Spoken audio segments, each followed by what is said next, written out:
네. 오랜만에 다시 녹화해 보겠습니다. 혹시 이 질문에 대해서 궁금해 본 적 없나요? 한 번쯤 있죠.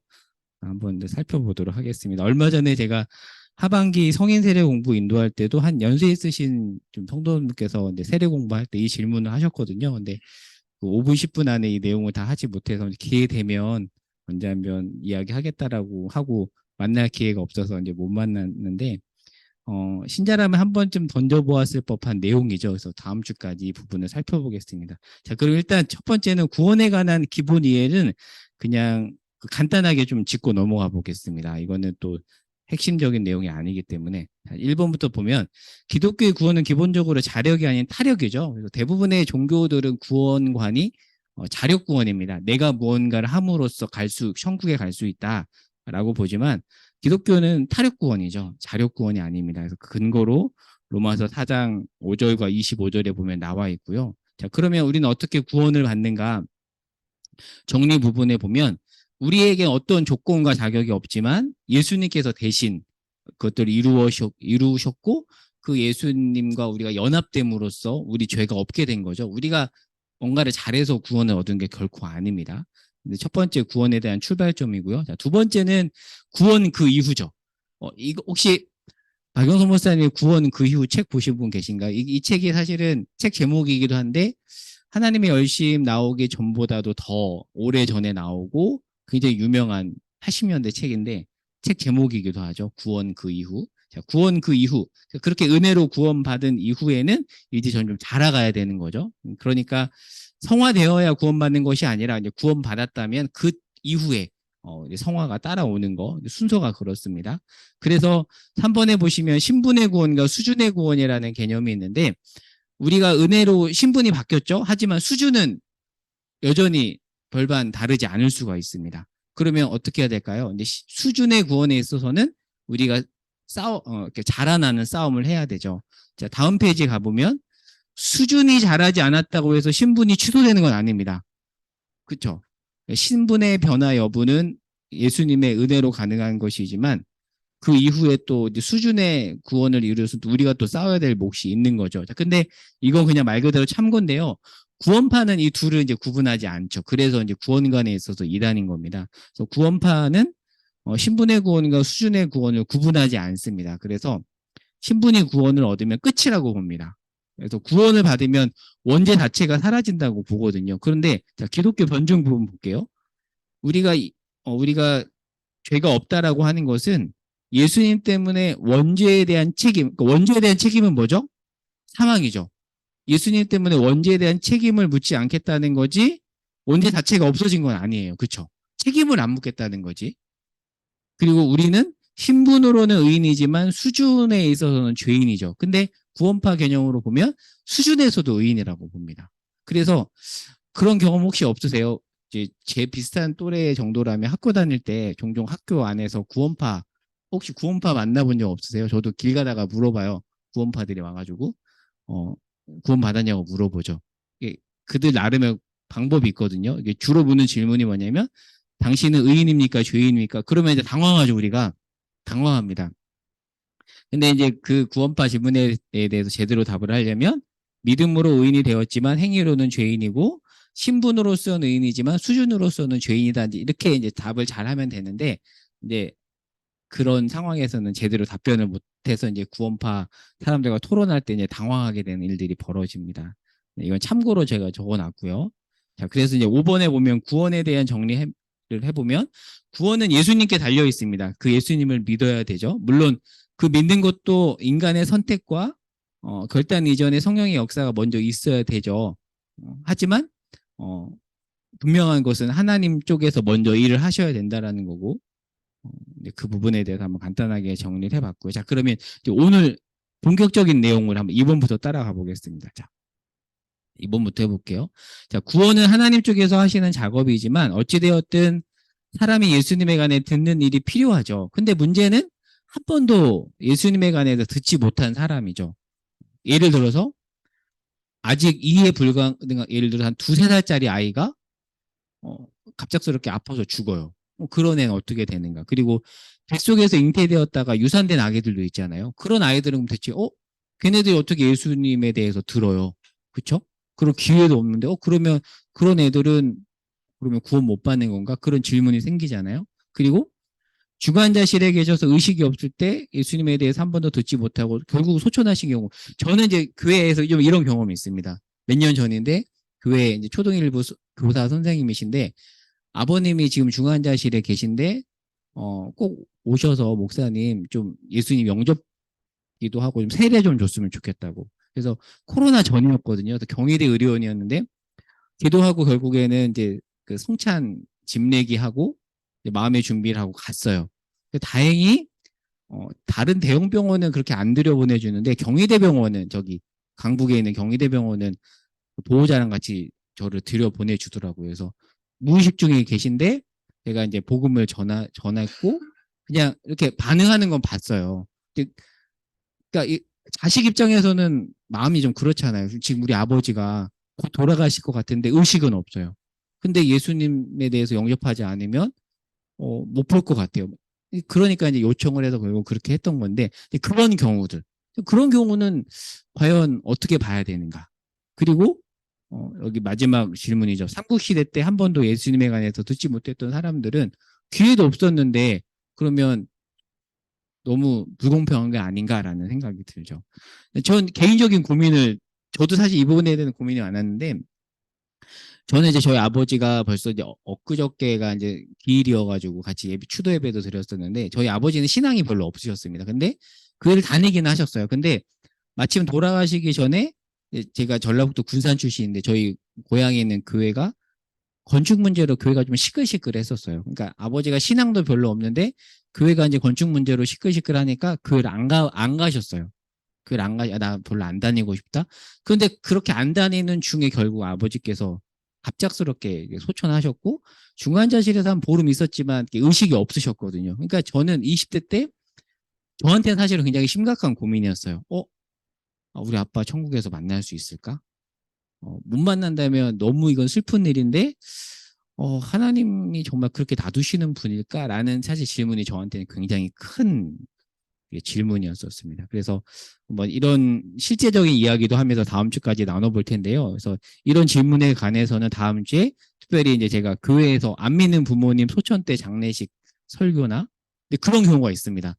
장례 예배를 갔는데 부모님이 안 믿으셨을 경우 이런 경우도 있고 아까 말씀드린 것처럼 안 믿다가 중환자실에 계셨다가 돌아가신 경우 뭐 그런 부분에 제가 또 어떻게 했는지 뭐 그런 얘기들은 조금 이제 다음 주에 더 나눠보도록 하고요. 오늘은 1차로 개념 중심으로 한번 이야기를 해보고자 합니다. 이번에 한 대학교에서 질문인데요. 좀 몇 년 됐습니다. 서울여대가 기독교 학교인데 서울여대 교양 과목 기독교 개론 수업 시간에 이 황병구 씨라고 혹시 아세요? 들어보시지 않나요? 황병구 씨라고 많은 물소리 악보 만드신 분. 네? 맞아요. 뜨인돌 운동하시고. 모르세요? 많은 물소리 악보 있잖아요. 그 악보 만드신 그 기독 운동가 계세요. 황병구 씨라고 조이 출신인데. 그렇죠. 조이 출신이시고. 이분이 이제 서울여대 기독교 개론 어, 정식 교수는 아니지만 이제 강사로서 강의를 하셨었는데 수강생의 80%가 비그리스도인이었대요. 근데 이제 다 수업 끝나고 나서 한 학생이 질문을 했대요. 이런 질문입니다. 갑자기 시험 공부를 하다 든 생각인데요. 세종대왕이라든지 우리나라 옛날 사람들은 성경을 못 전해 들었잖아요. 그러면 천국을 못 갔을까요? 아니면 말씀을 못 들은 사람들을 따로 하나님께서 모아서 들려주시고 받아들인 사람은 천국을 가거나 안 믿을 사람은 지옥을 가거나 그랬을까요? 궁금해요. 진짜 그렇게 나올 법한 질문 아닌가요? 그러니까 이 질문에는 어떤 그 의도가 있냐면 예수님에 관해 들을 기회조차 없었던 사람이 그 이후로 구원받지 못한다는 것은 좀 잔인해 보인다라는 거죠. 자, 근데 기독교 역사가 굉장히 길잖아요. 이런 질문에 대해서 나름의 고민과 답이 있었거든요. 자, 카톨릭도 나름의 그 고민과 이거에 대한 응답이 있었는데 카톨릭에는 림보라는 교리가 있었습니다. 유아림보 들어보셨을지 모르겠는데 유아림보가 뭐냐면 이교도나 기독교인의 자녀를 불문하고 세례받지 않은 어린아이들의 영혼이 머물러 있는 거 일종의 연옥 같은 그런 개념인데 그래서 그 누구죠? 그 단테 신곡 맞나요? 하여튼 보면 거기서 이제 연옥 얘기들이 막 나오거든요. 근데 그런 개념입니다. 그러니까 그들은 적극적인 형벌을 받지는 않지만 천국의 행복에서 제외되었으며 자기들의 자연적 재능으로 하나님을 알거나 사랑하여서 자연적 행복을 누리게 된다고 보는 이런 교리를 갖고 있었는데, 근데 카톨릭은 이제 공회에서 교리를 수정하거나 폐기하기도 하는데, 근데 이 교리가 지금은 폐기되었다고 합니다. 아무튼 근데 예전에는 이 교리를 가지고 있었고 나름대로 이런 질문에 대해서 답을 했던 것이죠. 자, 그러면 이제 우리의 답을 한번 찾아보겠습니다. 네, 다음 주까지 살펴볼 텐데, 자, 3번입니다. 질문에 대한 답 찾아보기 첫 번째, 특별계시와 일반계시 개념으로 풀어볼 거고, 다음 주에는 아마 성경 구절을 가지고 이제 풀어볼 거예요. 그러니까 오늘 내용이 확실한 답이 안 될 수는 있습니다. 다음 주까지 가봐야 되거든요. 자, 일단 오늘은, 자, 먼저 핵심 구절이 로마서 1장 19절에서 20절인데 제가 적어놨습니다. 같이 한번 읽어보겠습니다. 시작. 이는 하나님을 알만한 것이 그들 속에 보임이라. 하나님께서 이를 그들에게 보이셨느니라. 창세로부터 그의 보이지 아니하는 것들 곧 그의 영원하신 능력과 신성이 그가 만드신 만물에 분명히 보여 알려졌나니 그러므로 그들이 핑계하지 못할지니라. 보통 이거를 일반 계시라고 하죠. 예를 들면 해와 달을 봐요. 그걸 보고 어떤 뭐라 그럴까요? 저게 사람이 만들었다든지 아니면 자연이 생겨났다는 생각을 하기보다는 어떤 엄청난 초월자가 만들었다는 생각을 하게 되잖아요. 아닌 사람도 있지만.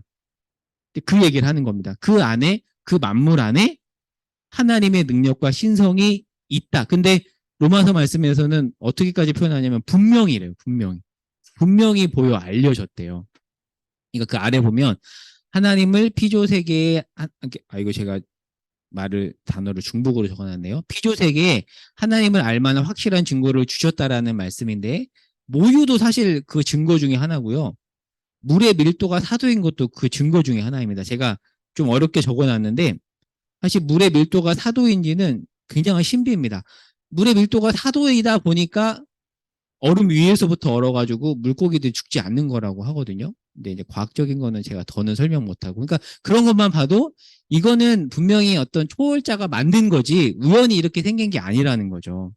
자, 그리고 모유 같은 경우에도 인간이 아무리 탁월한 실력으로 좋은 분유를 만들어도 모유를 따라갈 수 없대요. 그렇다고 합니다. 그런 것만 봐도 그런 속에 어떤 하나님을 알만한 것이 있다는 것을 볼 수 있다는 거죠. 그래서 어떤 사람들이 이것을 지적 설계론이라고 합니다. 들어보셨나요? 지적 설계론? 인텔리전트 디자인이라고 해가지고 예를 들면 이런 거예요. 바닷가에 가서 누가 예쁜 모래성을 만들었어요. 근데 모래성을 만든 사람은 없습니다. 근데 그 정교한 모래성을 보고 이거 우연히 생겨났다고 할 수 없다는 거죠. 보이지 않지만 누군가가 만들었다고 볼 수밖에 없듯이 이렇게 정교한 피조물, 우리만 봐도, 옆 사람만 봐도 우리 피조물이잖아요. 굉장히 정교하게 만들어진 건데 이렇게 정교하게 만들어진 이 존재가 우연히 생겨났다고 볼 수 없다. 분명히 어떤 지적인 설계자가 있을 것이다 라고 하는 이론을 보통 이렇게 창조론 쪽에서는 지적 설계론이라고 하거든요. 이것도 일반 계시라고 볼 수 있습니다. 그러니까 만들어진 창조물 자체로 하나님의 살아계심을 보여주는 거라는 거죠. 그래서 벨식 신앙 고백서라고 해서 그 보수적인 교리 문답서인데 거기서 로마서 1장 20절 이렇게 설명해요. 그 안에 크고 작은 모든 창조물이 수많은 글자처럼 우리가 하나님의 보이지 않는 속성 곧 그분의 영원하신 능력과 신성을 또렷이 보도록 이끈다라는 거죠. 사람도 그렇고 피조세계도 그렇고 그런 것들이 이끌어 간다는 얘기입니다. 이제 이런 것들이 일반 계시라고 합니다. 하나님이 자신을 그렇게 어떤 피조세계를 통해서 보여주는 것을 일반 계시라고 하고요.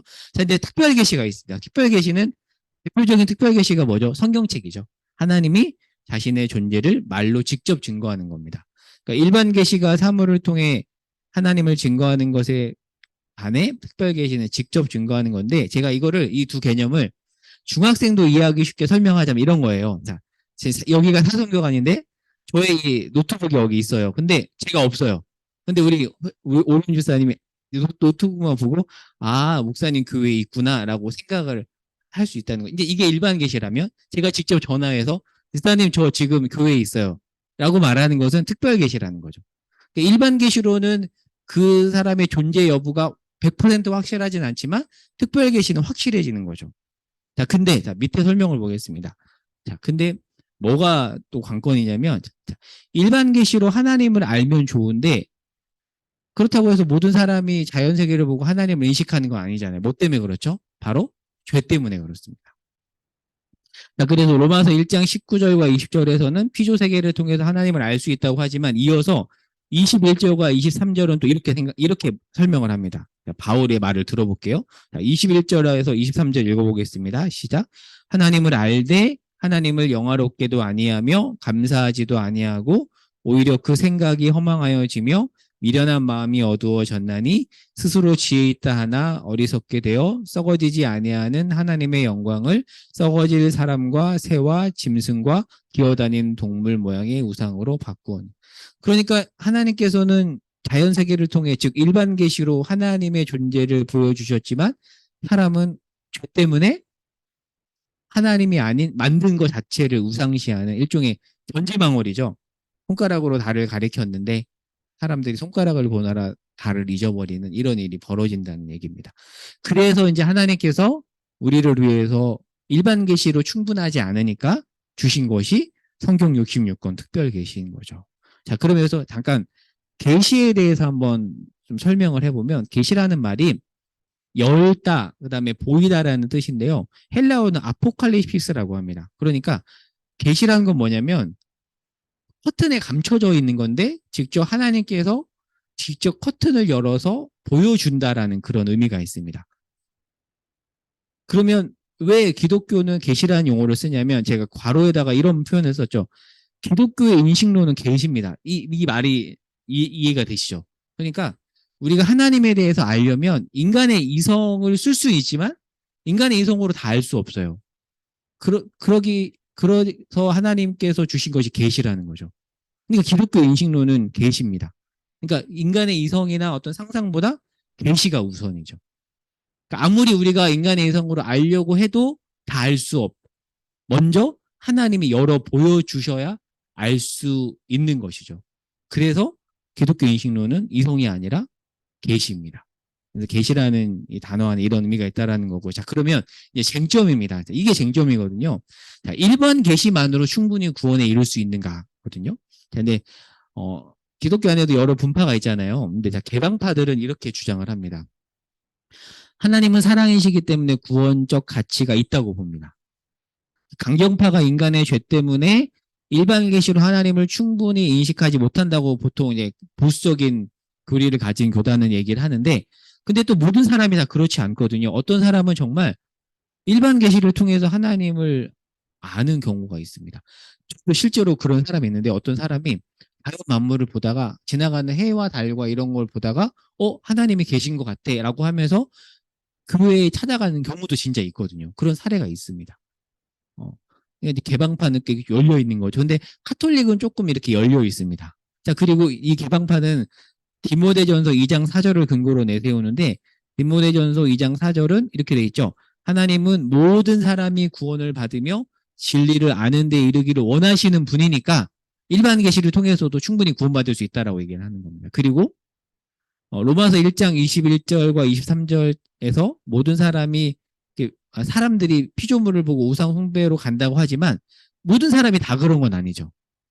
모든 사람이 다 그렇게 간다는 것은 성급한 일반에 오르라는 겁니다. 나름 일리가 있죠. 이게 두 번째 신중파입니다. 신중파는 특별 계시가 활약하는 경우에는 일반 계시의 구원적 가치를 내세울 필요가 없으나 예수 이전의 사람들의 경우에는 그러니까 특별 계시가 임하기 전에는 일반 계시가 적게나마 구원적 가치가 있었을 거라고 봅니다. 감리교 이렇게 주장하고요. 성결교나 순복음교회나 조금 굉장히 리버럴한 교단에서는 이렇게 봅니다.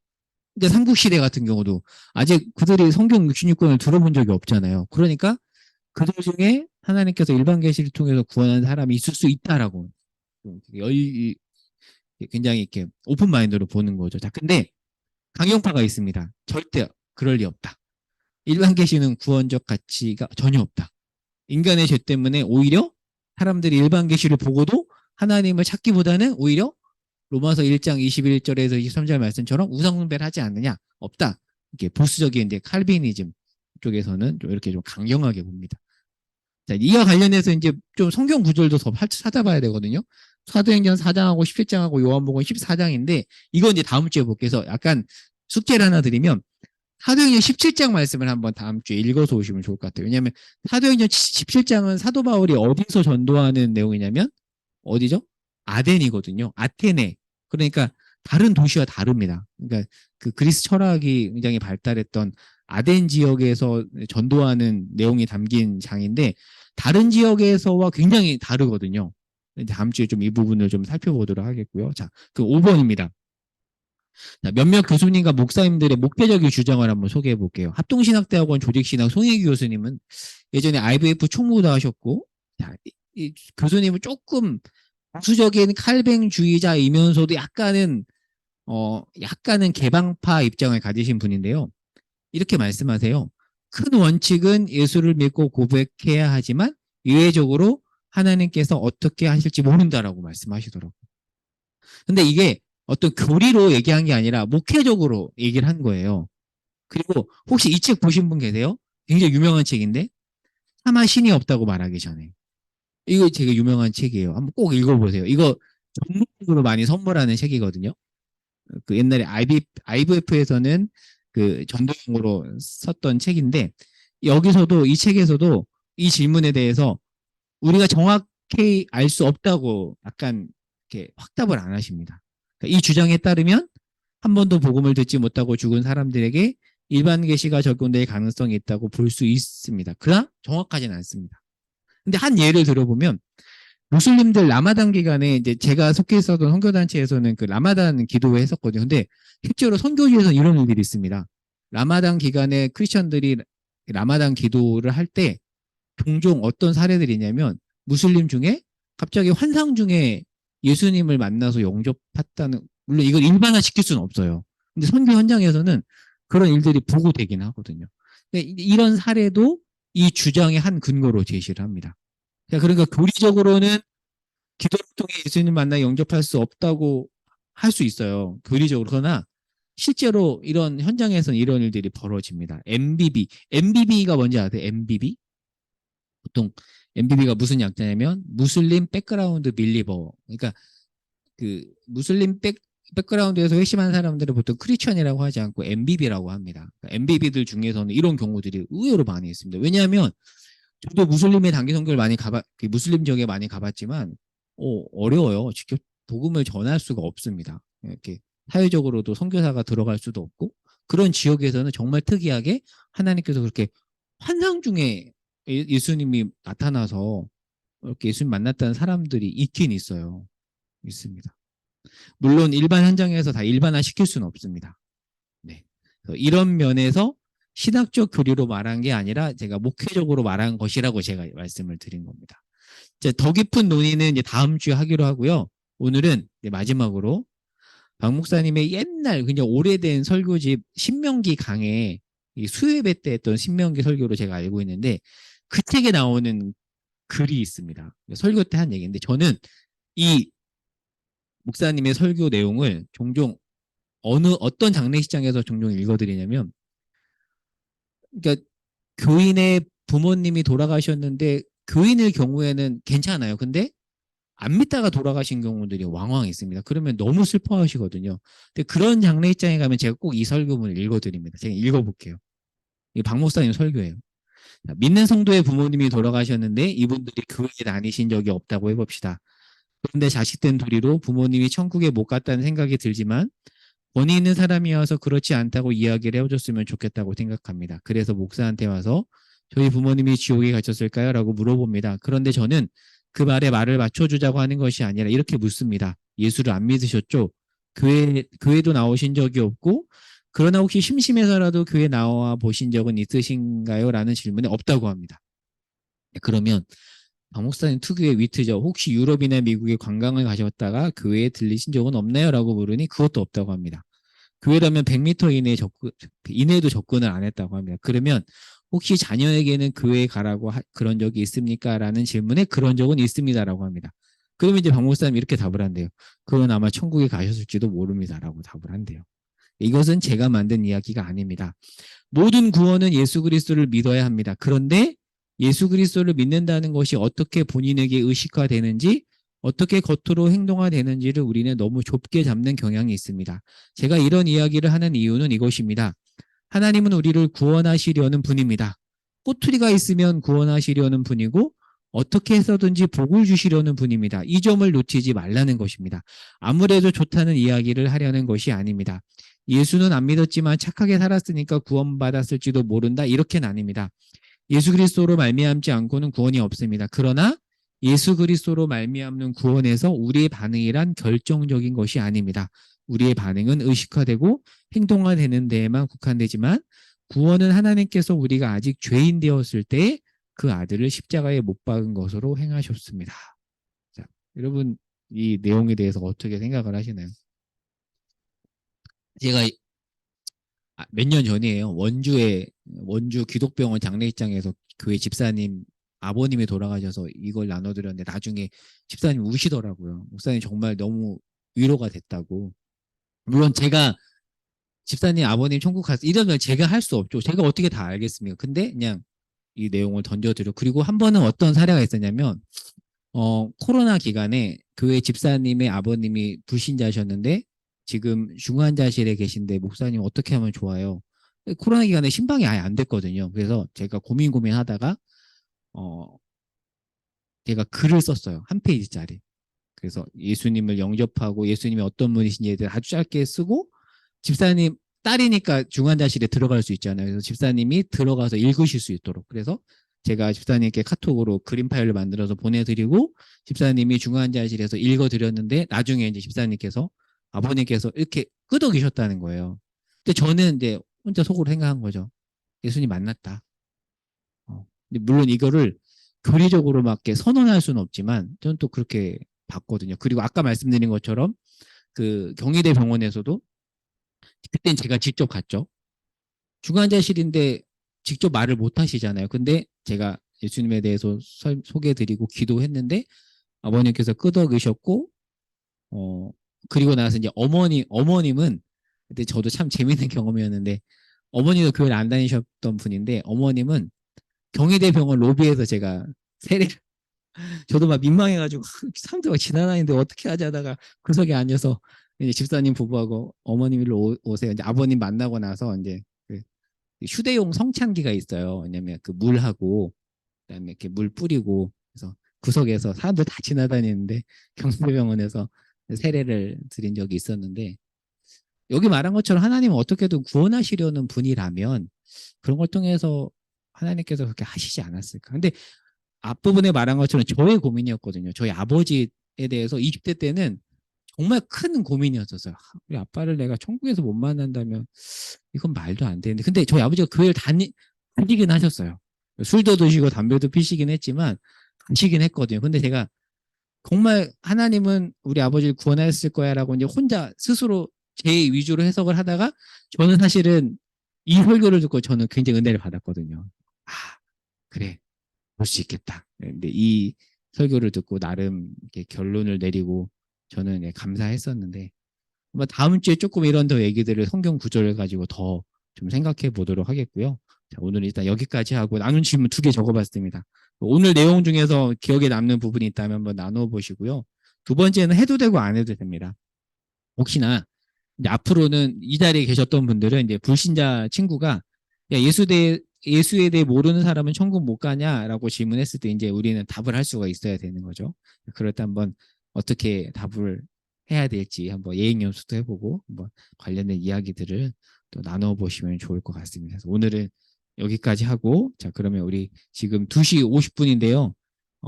변함없이 이렇게 형제 자매 나눠서 모여 보도록 하겠습니다. 네.